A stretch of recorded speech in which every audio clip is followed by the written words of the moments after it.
And he cried out mightily with a strong voice, saying, Babylon the great is fallen, is fallen. 50 years after the destruction of Jerusalem, Babylon itself was overthrown by Cyrus the Great, king of the Persians. For the next 300 years, the Jewish people were ruled from Persepolis.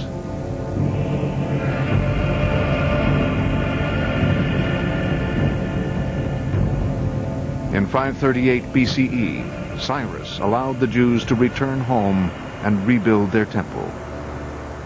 The book of Isaiah called Cyrus the Lord's Messiah. It was a benign rule. It allowed them to pursue their religion. It actually financed the rebuilding of the temple after its devastation by the Babylonians. They were well treated.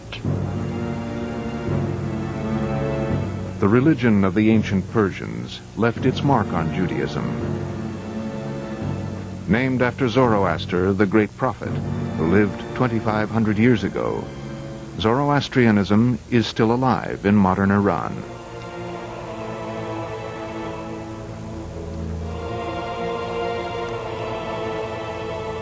Deep in the salt desert beyond the town of Yaz in Iran, some of the 150,000 who still follow Zoroaster make a pilgrimage to Chek.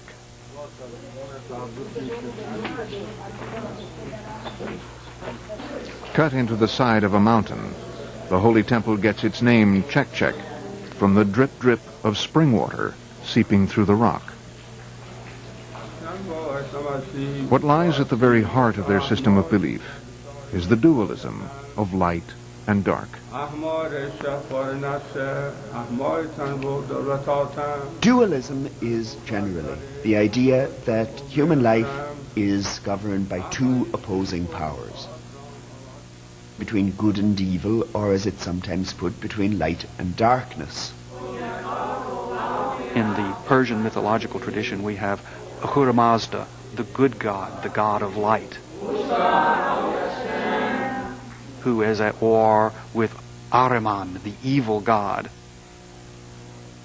The idea that the world is the battleground for the two great forces, the divine force and the devil, is of Zoroastrian origin. The earliest apocalyptic belief is Zoroastrian.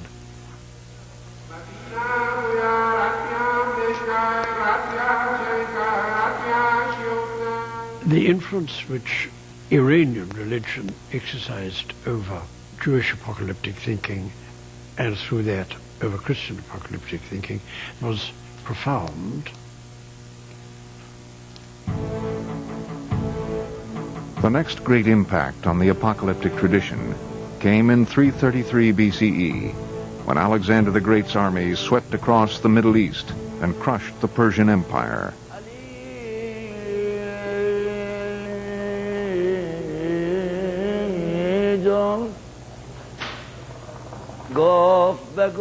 In Iran today, traditional storytellers still recall the exploits of Alexander.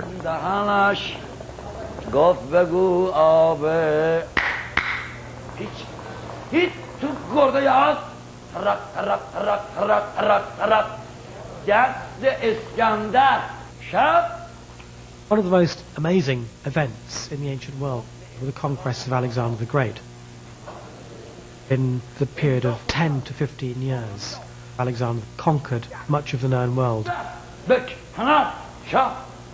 Greece, Egypt, Persia through to northern India, including Palestine.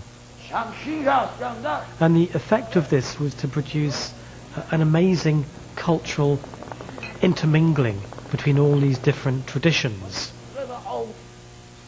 Westerners see him in an heroic light, but here, Alexander is seen as a dark, destructive tyrant who laughed when he burned Persepolis.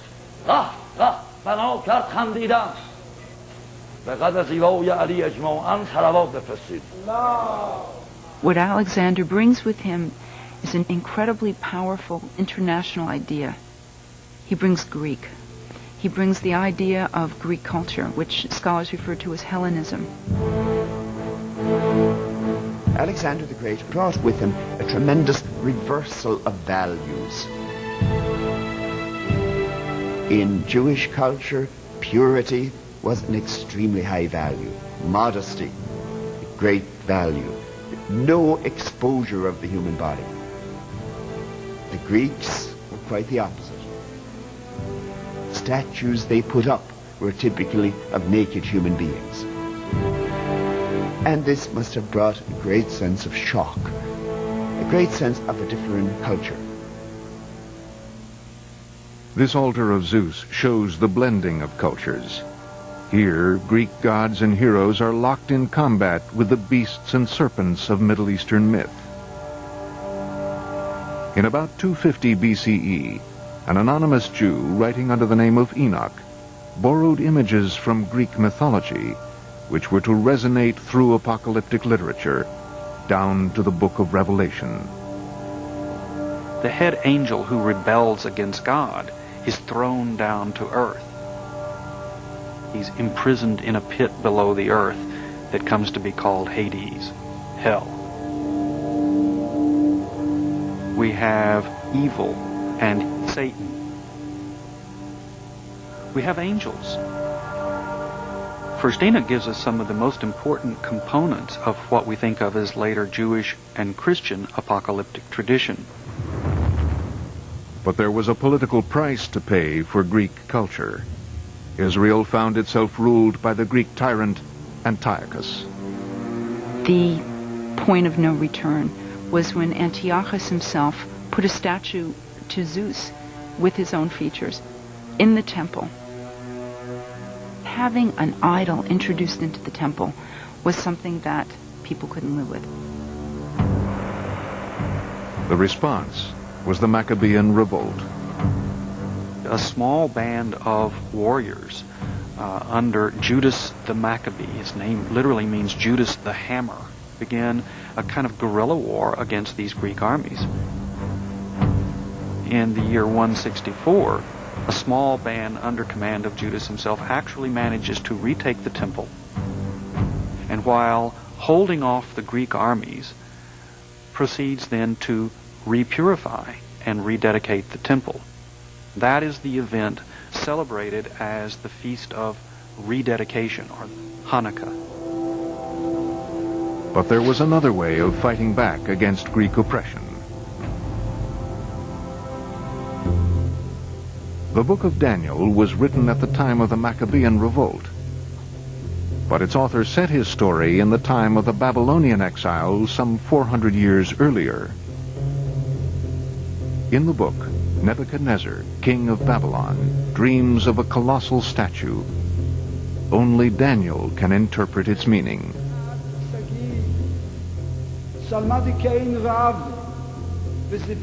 This image's head was of fine gold, his breast and his arms of silver, his belly and his thighs of brass, his legs of iron.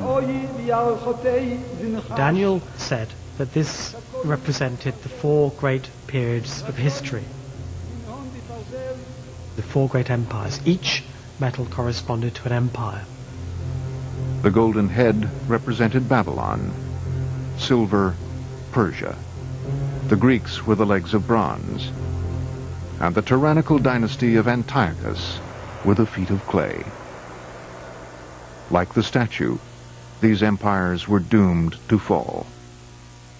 He said that the shattering of the statue represented the end of history, the final end of human corruption and decadence, and the inauguration of the kingdom of God. Daniel's author is telling the Jewish people that their time has come at last, that God's earthly kingdom will be established in Israel. His dominion is an everlasting dominion which shall not pass away, and his kingdom that which shall not be destroyed.